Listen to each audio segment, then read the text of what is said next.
This is the first 698 words taken from The Dream Merchant by Darren Turner Hurst. Mayfield, England, the United Kingdom, 1997. Many people think there is something more to the world than we see with our own eyes. But Edgar, to his dismay, knew what that was, and yet he had no one to blame but himself. There were unplayed messages on his answering machine. He knew it would be his little brother Peter, or perhaps his daughter Lydia.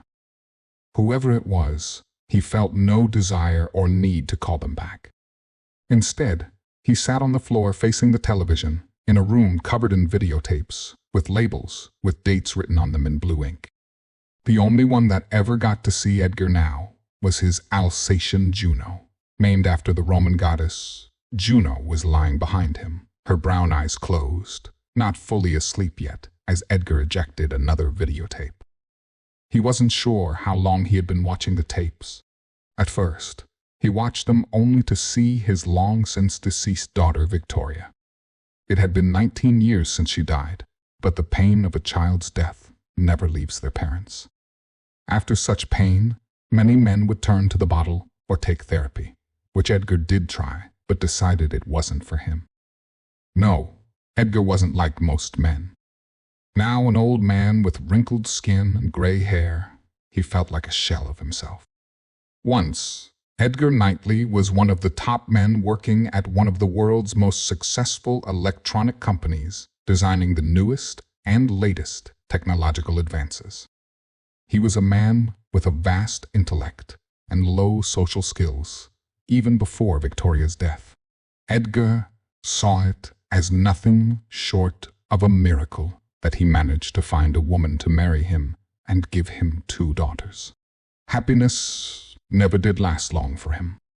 She died when Victoria was only 3 years old. He tried to raise the girls as best as possible, but after Victoria's death, he let his money raise Lydia, paying for nannies while he worked and studied, all the while getting a keen interest in psychology, trying to work out how the mind works. Dreams was something he was particularly interested in. He ponders whether dreams are meaningful or just pictures in our minds. Do they tell you anything about your nature? For instance, does one who has violent dreams have tendencies towards violence? These questions never left his mind. Even the hands of time will not release those thoughts from his mind. Just before he pressed play on another video, Juno's eyes opened and she started to growl, showing her sharp teeth. Edgar looked back at her. She knew it was here before he could. Now, he knew it was here. He felt fear grab him as the walls around him seemed to breathe in and out like the house was alive. Looking back at the TV, he saw the old familiar gray static, but there seemed to be something different about it.